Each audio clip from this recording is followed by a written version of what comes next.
अन्नदाता, पग पग पर है संग तुम्हारे अन्नदाता। लहू किसानों का बन के पसीना सींचता है धरती का सीना। मेहनत का तेरी हक दिलवाने, नई तकनीक नई खोज बताने। पशुधन को गुणवान बनाना, पौध सुरक्षा को सिखलाना, खेती के सब गुर समझाने, भारत का सरताज बनाने। आठों पहर है संग तुम्हारे अन्नदाता, अन्नदाता। नमस्कार, मैं हूं कात्यायनी चतुर्वेदी और आप सभी दर्शकों का अन्नदाता कार्यक्रम में स्वागत करती हूं। हर रोज की तरह कार्यक्रम में लेकर आई हूं खेती बाड़ी से जुड़ी हुई बहुत सारी लाभकारी जानकारियां। तो चलिए सबसे पहले देखते हैं क्या है विशेष आज के कार्यक्रम में। अधिक आय प्राप्त करने हेतु ब्रोकली की खेती पर जानकारी। अच्छी पैदावार हेतु तंबाकू की फसल में पौध सुरक्षा उपाय।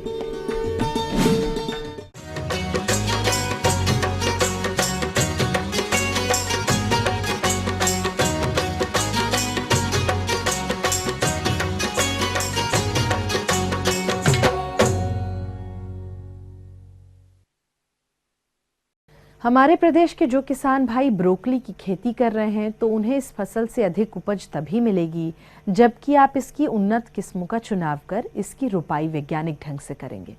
तो आप इसकी रोपाई करते समय किन किन बातों का ध्यान रखें, इस विषय पर संक्षिप्त जानकारी दे रहे हैं एक कृषि वैज्ञानिक डॉक्टर धीरेन्द्र सिंह। किसान भाइयों, अगर आप ब्रोकली की खेती करना चाहते हैं तो उसके लिए ये उचित समय है। मैं यहाँ पहले बता दूं कि ब्रोकली की खेती हमारे देश में बहुत कम जगह पे होती है, लेकिन धीरे धीरे शहरों की तरफ इसका रुझान काफ़ी बढ़ रहा है। तो शहरों के आसपास का क्षेत्र जो है वो ब्रोकली की खेती के लिए काफ़ी उपयुक्त माना जाता है, क्योंकि मार्केट में इसकी डिमांड बहुत ज़्यादा है। काफ़ी होटलों में इसका उपयोग होता है क्योंकि ये स्वास्थ्य की दृष्टि से बहुत लाभदायक फसल है और ये यूरोपियन देशों से आई हुई फसल है और अभी भारत में नई फसल है। तो लोगों को अभी इसका स्वाद नहीं पता है, लेकिन धीरे धीरे इसका जो क्षेत्रफल है वो बढ़ रहा है। दिल्ली के आसपास का क्षेत्र जो है वो वहाँ के आसपास के किसान काफ़ी इस ब्रोकली की खेती करते हैं और इस तरह से आप अगर खेती करेंगे, क्योंकि ये फसल ऐसी है जिसमें कि बहुत ज़्यादा बीमारियाँ नहीं लगती हैं, बहुत ज़्यादा कीड़े नहीं लगते हैं, तो इसकी खेती थोड़ी आसान है और इसको अगर मार्केट आपके पास उपलब्ध है तो इसकी खेती बहुत लाभदायक होती है और इससे आपको आय भी मिलती है। ब्रोकली की खेती लगाने के लिए पहले आपको नर्सरी लगानी होगी। ये बीज, इसका बीज जो है जैसे गोभी का बीज होता है उसी की तरह इसका बीज आता है, छोटा होता है। तो नर्सरी आप पहले लगा लें, इसकी तैयार कर लें। नर्सरी तैयार करने के वही तरीके हैं जो और सब्जियों के बीजों के तरीके हैं, यानी नर्सरी आप ऐसी जगह डालें जहाँ पे पानी का जमाव कम हो। नर्सरी ऊंची होनी चाहिए और जो आपकी नर्सरी की क्यारी है वो 1 मीटर से चौड़ी ना हो और लंबाई अपनी आवश्यकता अनुसार रख सकते हैं। और बीज बोने से पहले बीज का उपचार जरूर कर लें। बीज के उपचार के लिए आप विभिन्न प्रकार के रसायन बाज़ार में उपलब्ध हैं, जिसमें बेबेस्टिन है, थीरम है, कैप्टान है। इसमें से किसी एक रसायन को करीब 2.5 ग्राम लेकर 1 किलो बीज से आप उपचारित कर सकते हैं। बीज का उपचारण मिट्टी के बर्तन में करें जिससे कि इसका जो विषैलापन है वो ज़्यादा ना हो, तो इसलिए मिट्टी के बर्तन का इसका उपयोग करना ज़रूरी है।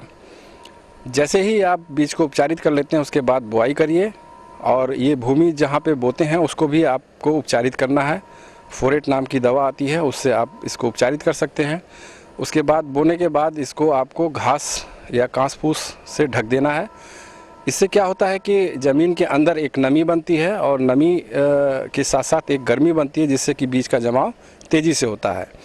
जैसे ही बीज आपका जमता है वैसे ही आपको ये मल्च, जिसे कहते हैं हम घास फूस का मल्च जो है, उसको आपको हटा देना है। तो ये थी कुछ उपयोगी जानकारियां। अब रुकते हैं एक छोटे से ब्रेक के लिए, जल्द लौटेंगे और कार्यक्रम में आगे है महत्वपूर्ण जानकारियां। बने रहिए हमारे साथ। अच्छी पैदावार हेतु तंबाकू की फसल में पौध सुरक्षा उपाय।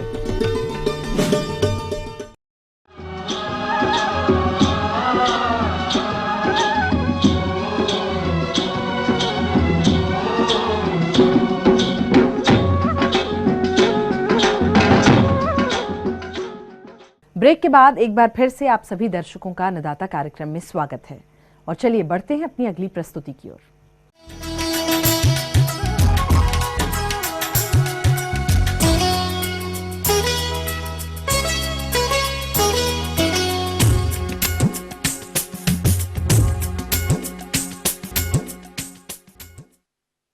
किसान भाइयों, तंबाकू की फसल इस समय बढ़वार की विभिन्न अवस्थाओं पर होगी और इन अवस्थाओं पर फसल में कुछ कीट और रोगों का प्रकोप देखा जाता है, जिनके कारण फसल के उत्पादन में भारी कमी होती है। तो किसान भाइयों, तंबाकू की फसल को आप इन कीट और रोगों से कैसे मुक्त रखें, इस विषय पर जानकारी दे रहे हैं जिला मधुबनी के एक विषय विशेषज्ञ संजीव कुमार झा। किसान बंधु, जब पुष्प कली तोड़ी जाती है उसके बाद बंध्याकरण की एक प्रक्रिया अपनाई जाती है, चीरा लगाई जाती है उसके शीर्ष पर, जिसमें एक संक्रमित पौधे का चीरा लगाने के बाद अगर उस नहरनी का आपने स्वस्थ पौधे से चीरा लगा दिया तो वहां भी वो संक्रमण फैल जाएगा। ये दोनों चीजें, सजमनिया और कुकड़ी रोग, ये हमारे वाहक के द्वारा एक छोटी सी कीट होती है जिसके द्वारा ये फैलाई जाती है। इसकी सुरक्षा के लिए सबसे आसान उपाय है वाहक के नियंत्रण के अलावे मजदूरों को जब बंध्याकरण करते हैं तो उन्हें नहरनी के साथ 1% पोटासियम परमैंगनेट का घोल किसी बर्तन में बनाकर रखें और हर पौधे में चीरा लगाने के बाद वो पोटासियम परमैंगनेट के घोल में अगर उसे डुबोकर फिर अगले फसल को लगाते हैं तो आप निश्चित रूप से यह समझ लें कि आपके पौधों में यह रोग वाहक बहुत कम हो जाएगा, ये रोग का एक दूसरे से प्रसार कम हो जाएगा। किसान बंधु, इन दोनों सावधानियों के अलावे एक सहायता के लिए बहुत अच्छी चीज है कि हम नीम की पत्ती का 1 किलो रस उबाल कर अगर निकाल लेते हैं, उसे 100 लीटर पानी में घोलकर अगर आपने छिड़काव कर दिया तो निश्चित रूप से ये समझ लें कि रोग वाहक की जितने कीट हैं वो आपके खेत से अलग हो जाएंगे। किसान बंधु, एक पोड़ो साग भी मिलती है हमारे यहाँ, उस पोड़ो साग के भी 1 लीटर अगर आपने रस को 100 लीटर पानी में घोलकर छिड़काव कर दिया तो ये जो रोग वाहक कीट होते हैं ये आपके खेतों से परे हो जाएंगे। किसान बंधु, अगर इन सावधानियों को आपने अपनाया है तो निश्चित रूप से समझ लें कि सजमनिया और कुकड़ी रोग से आप परे होंगे। किसान बंधु, पौधे की जब हमने बंध्याकरण कर ली है उसके बाद आप देखेंगे कि बहुत तीव्रता से उसमें से कांखी आनी शुरू होती है। कांखी को रोकना है, पहली बार आप उसे तोड़ेंगे, 60 दिनों की फसल में कांखी निकलने की प्रक्रिया अपने उग्रतम रूप में रहती है और आपकी फसल को नुकसान हो जाएगी। इसीलिए आप उसे तोड़ लें और पहली बार एक डेकोनाल नाम की दवा आती है, रसायन आती है, जिसकी 4-5 बूंदे को आप रुई के फाहे में लगा सकते हैं। उससे भी सस्ती और आसान उपाय ये है कि हम नारियल तेल को 2-4-5 बूंदों को एक रुई के फाहे में लगाकर और आप कांखी तोड़ने के बाद अगर वहां उस स्थान पर लगा देते हैं तो कांखी निकलने की प्रक्रिया धीमी हो जाएगी और आपके तंबाकू के मुख्य पत्तों पर जिनकी आपने उपज के लिए खेती की है उसमें उसकी लंबाई चौड़ाई के साथ साथ मोटाई भी बढ़ेगी और उसमें निकोटीन की मात्रा बढ़ेगी।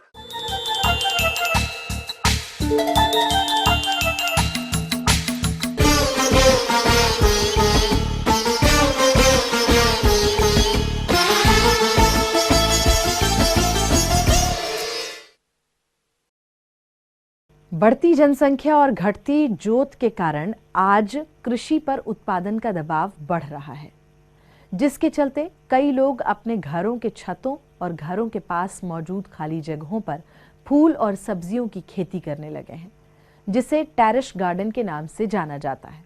तो ये आपके लिए किस प्रकार उपयोगी है और इनका प्रबंधन आप कैसे करें, इसकी जानकारी दे रही हैं एक कृषि वैज्ञानिका डॉक्टर संगीता कुमारी।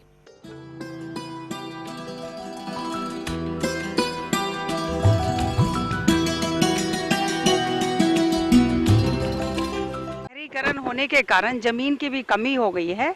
जमीन में फ्लैट्स बन गए हैं या जिनके बड़े बड़े मकान हैं, छत काफ़ी बड़ा है और धूप जो है प्रचुर मात्रा में मिलती है, वैसे जगह में हमारे किसान भाई या जो भी है, जो शौकीन लोग खासकर, वो टेरेस गार्डनिंग कर सकते हैं और टेरेस गार्डनिंग करके जैसे सब्जियां लगा सकते हैं। तो सबसे पहले है कि टेरेस गार्डनिंग के लिए जो पात्र होता है, जो कंटेनर्स होता है, वो विभिन्न सामग्रियों का बना रहता है, जैसे मिट्टी हुआ, सीमेंट हुआ, टीन हो गया, प्लास्टिक का हो गया। तो उसको विभिन्न आकार दिया जाता है, जैसे गमले का आकार ले लिया या बक्से का आकार या कार्टून का आकार या कोई हौदा का रूप दे दिया और उसी में सब्जियों को लगा सकते हैं। 2 से 3 प्लांट जो है एक गमले में लगाया जा सकता है। अगर गमले की चौड़ाई ज़्यादा है तो 4 या 5 पौधे भी लगा सकते हैं। अभी जो है रबी मौसम चल रहा है और रबी मौसम के दौरान आप ठंड मौसम में उगने वाली सब्जियों को लगा सकते हैं। तो इसके लिए है जो हमारे लिए कुछ चीज़ों की आवश्यकता पड़ती है, जैसे हो गया कुदाली, खुरपी, झरना, कुछ खाद, कुछ कीटनाशक और बीज। और बीज जो है, बीज का जो है सही चुनाव करें और विश्वसनीय जगह से ले, कृषि अनुसंधान संस्थान से ले ले या कहीं एग्रीकल्चरल यूनिवर्सिटीज़ है वहाँ से ले ले या NSC से भी बीज लिया जा सकता है। और उन्नत किस्मों का चुनाव और ख़ासकर जो गमले में लगा सकते हैं उसी को लगाना चाहिए। जैसे अब है कि जैसे पालक हो गया, मूली हो गया, गाजर हो गया, ये सभी अभी गमले में लगाया जा सकता है। लेकिन हाई वैल्यू वेजिटेबल क्रॉप्स जिसमें प्रोटीन की मात्रा प्रचुर मात्रा में होती है, जैसे ब्रोकली हो गया और जो है जो साग की विभिन्न किस्में, जैसे पालक हुआ तो पालक में आप पालक ऑल ग्रीन, पूसा ज्योति, ये सब वैरायटी है, बड़े बड़े हौदों में लगा सकते हैं। इसके अलावा मेथी हुआ, कुछ लोकल वैरायटीज़ है, ये सारी जो है सब्जियां आप गमले में लगा करके और छत में रख सकते हैं।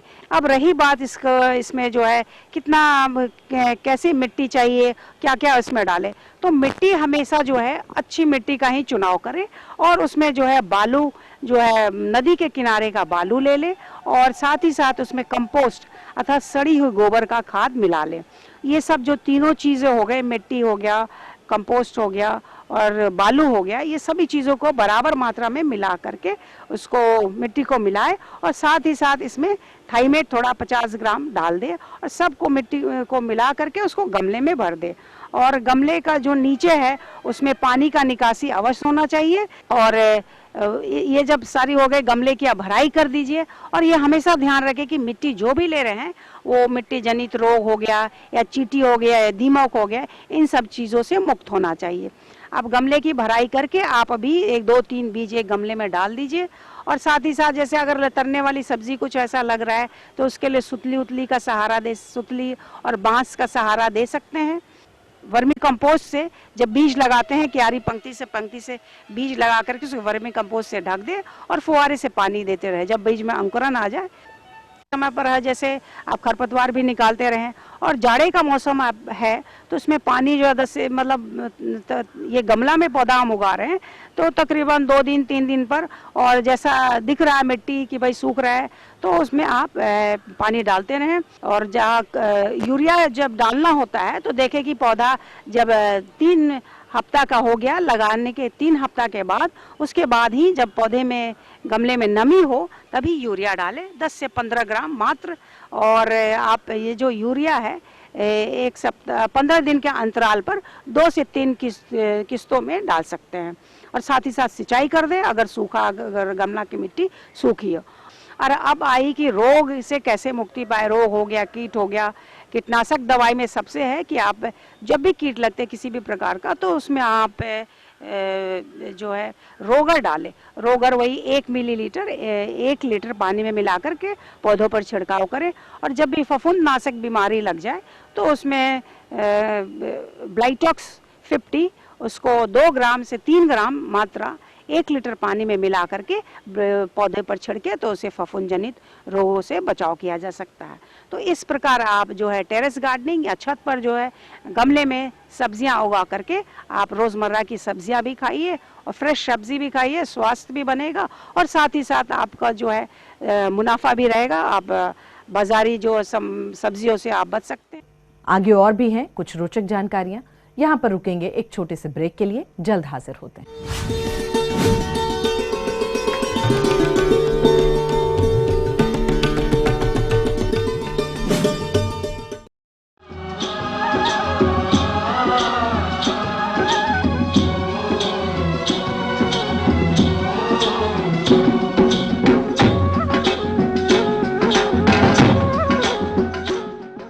ब्रेक के बाद आप सभी दर्शकों का अन्नदाता कार्यक्रम में स्वागत है और चलिए अब रुख करते हैं अगली कड़ी की ओर।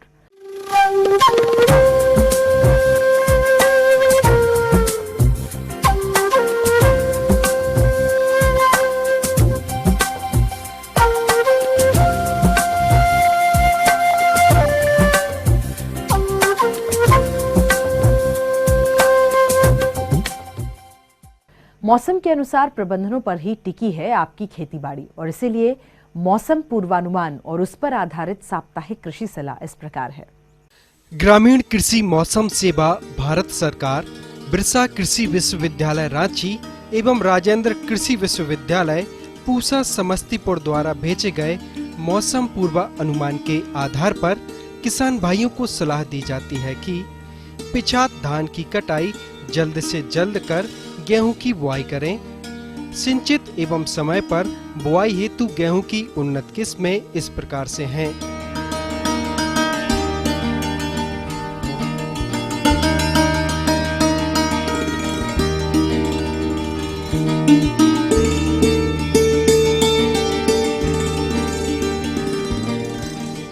आलू की उन्नतशील किस्में इस प्रकार रहीं।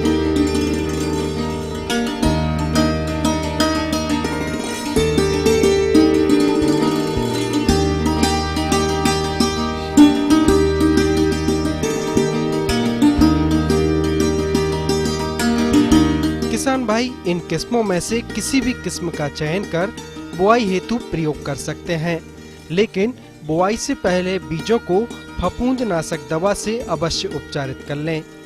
समय से बोई गई तोरी, सरसों, राई इत्यादि की फसल 20 से 25 दिन की अवस्था पर है, अतः इनमें प्रथम निकौनी एवं खरपतवार निकालने का कार्य करें। मटर की फसल इस समय वानस्पतिक बढ़वार की अवस्था में है, अतः इस फसल में आवश्यकता अनुसार सिंचाई करें एवं बची हुई नाइट्रोजन की शेष मात्रा का उप परिवेशन करें।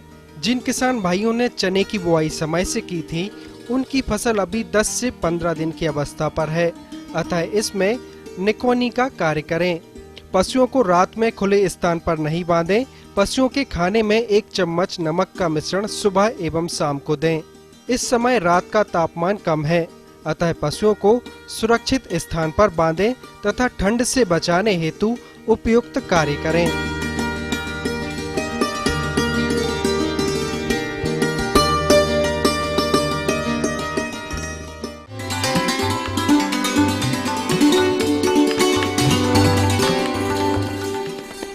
अन्नदाता हेल्पलाइन निशुल्क फोन संपर्क सेवा के माध्यम से आपके द्वारा पूछी गई समस्याओं में से 1 या 2 महत्वपूर्ण समस्याओं को हम अपने कार्यक्रम में शामिल करते हैं और इसी के तहत आज की चयनित समस्या और उसका जवाब इस प्रकार है। जिला दरभंगा से प्रकाश कुमार जी, आप दुधारू पशुओं में होने वाले अफरा रोग के नियंत्रण पर जानकारी चाहते हैं। तो प्रकाश जी, आपकी जानकारी हेतु प्रस्तुत है कार्यक्रम का यह अंश। घास खाने से जो है पशुओं में अफरा रोग हो जाता है। अफरा रोग में क्या होता है कि पशु का जो है एकाएक जो है पेट फूल जाता है, उसमें गैस भरने से पेट फूल जाता है, बहुत दर्द होता है, पशु बेचैन हो जाती है, पेट के तरफ जो है बार बार घूम के पशु देखती है, अपना वो लात भी कभी कभी चला के इंडिकेशन देता है और बहुत बेचैनी बना रहता है पशु में, तो जिसके कारण जो है अगर गैस सही टाइम पे उसका अगर निकास नहीं होता है तो फिर वो डायफ्राम को रप्चर करके उसका जो है फिर मौत का कारण बन जाता है। इसके लिए जो है हम लोग उपचार के लिए, प्राथमिक उपचार के लिए जो है पशु के जो है बाएं तरफ का जो पेट है फुला हुआ भाग पे उसे थोड़ा तेल से या गर्म पानी से या गर्म कपड़े से थोड़ा सा मसाज करें और कोई भी अगर दवाई है एंटी ब्लॉट जो पिलाने वाली दवाई होती है, ब्लोटोसील हो गया, बहुत सारी दवाई आती है, उसको इमीडिएट पिलाएं और उससे भी कंट्रोल नहीं हो पा रहा है तो जो है आप लोग का घरेलू उपचार जैसे करते हैं, सरसों का तेल, तारपीन का तेल मिला के पिलाने से भी लाभ मिलता है। पशु का जीभ निकाल के रखें, मुंह खुला थोड़ा देर रखें तो उससे पशु को जो है आराम मिलेगा। और ये सब करने के बाद अगर पशु हमारा जो है नॉर्मल नहीं होता है, उसका गैस नहीं निकलता है, तो एक मोटा सा नीडल लेके जो है बाएं तरफ उसके रूमेन में डायरेक्ट पंचर करें और डायरेक्ट जो है गैस का एक्सपल्सन होगा, जो थोड़ा देर के लिए पशुओं को वो आराम मिलेगा।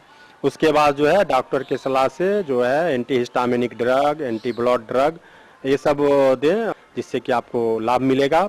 आपके जो है लगाया हुआ जो है वो संपत्ति है, जो पूंजी है, उससे आपको लाभ मिलेगा।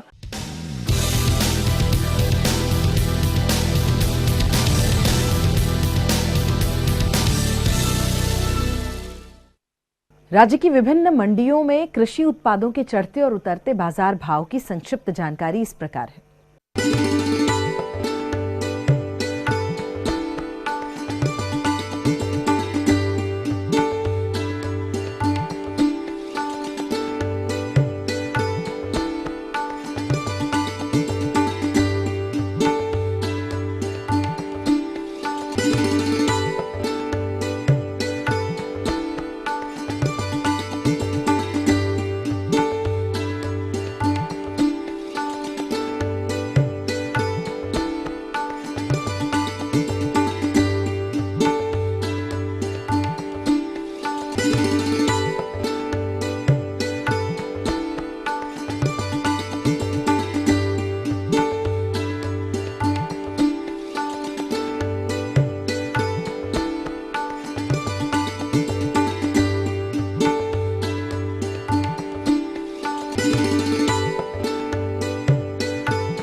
और चलिए अब देखते हैं कल दिखाए जाने वाले कार्यक्रम की मुख्य झलकियां। भेड़ की मुजफ्फरनगरी नस्ल पर जानकारी।